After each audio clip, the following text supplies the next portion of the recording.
हाय दोस्तों, आज हम बात करेंगे 5 टॉप एफएमसीजी स्टॉक्स के बारे में जो हमारे पोर्टफोलियो में हमेशा ही होना चाहिए, क्योंकि ये लार्ज कैप में आते हैं।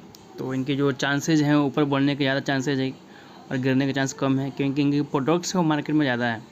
एटलीस्ट ऑलमोस्ट 100 to 200 कंट्री में इनके प्रोडक्ट्स बिकते हैं। चलिए बात करते हैं जो टॉप 5 एफएमसीजी में आते हैं। सबसे पहला नाम आता है हिंदुस्तान यूनिलीवर का। आप अगर इसका रिटर्न्स देखेंगे तो कम से कम एटलीस्ट 18% का रिटर्न्स है 5 साल का।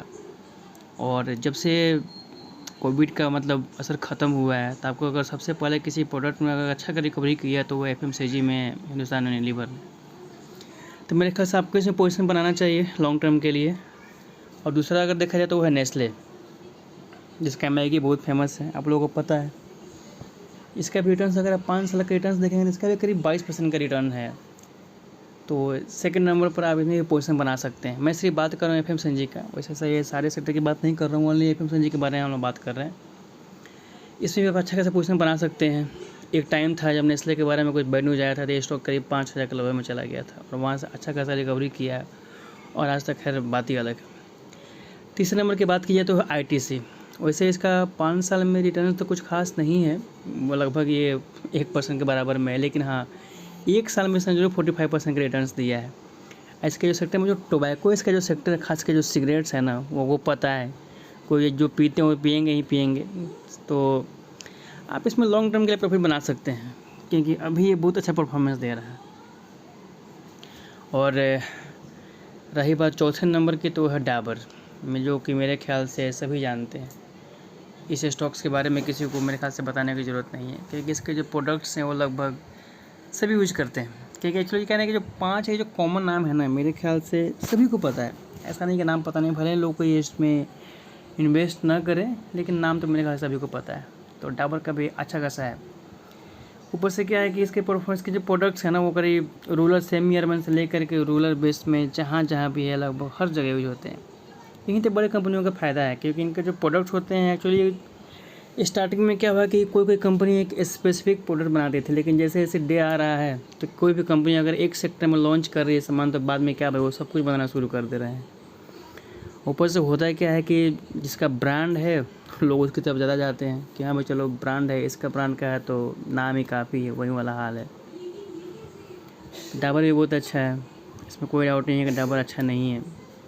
ब्रिटानिया हो गया, चाहे हिंदुस्तान यूनिलीवर हो गया, नेस्ले हो गया, आईटीसी हो गया।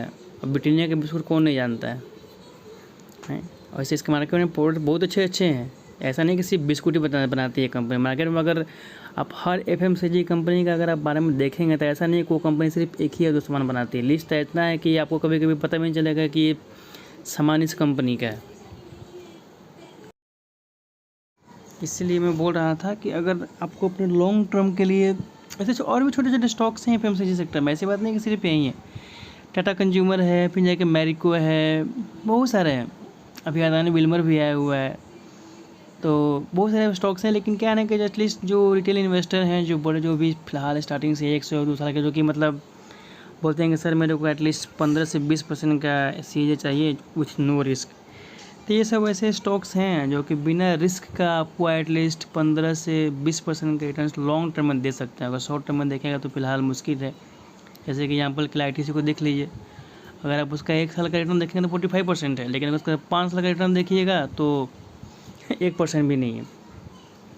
इसलिए बोलते हैं ना कि अगर वेल्थ क्रिएट करना है तो लॉन्ग टर्म ही होगा। शॉर्ट टर्म में अगर जाना है तो वो क्रिप्टो में हो सकता है, वो भी फिलहाल आजकल बहुत ही ज़्यादा नीचे चल रहा है। तो मेरे ख्याल से उसमें तो रिस्क पोजिशन मत ही बनाइए। अगर तो फिलहाल हम लोग बात करें सिर्फ 5 एफएमसीजी स्टॉक्स के बारे में। आपको नाम एक बार और मैं याद दिला देता हूँ। पहला है HUL, जिसको बोलते हैं कि हिंदुस्तान यूनिलीवर है, फिर नेस्ले है, आईटीसी हो गया, डाबर हो गया, और एक लास्ट ब्रिटानिया हो गया। मैं नहीं बोलता हूँ कि मेरे बोलने पर आप खरीद बिक्री कीजिए, बोलते हैं ना कि आप एक बार एटलीस्ट किसी का भी सजेशन देख करके पहले कम से कम एक बार आप भी उसके बारे में खुद सर्च कीजिए कि क्या है क्या नहीं है। आज के लिए इतना काफ़ी।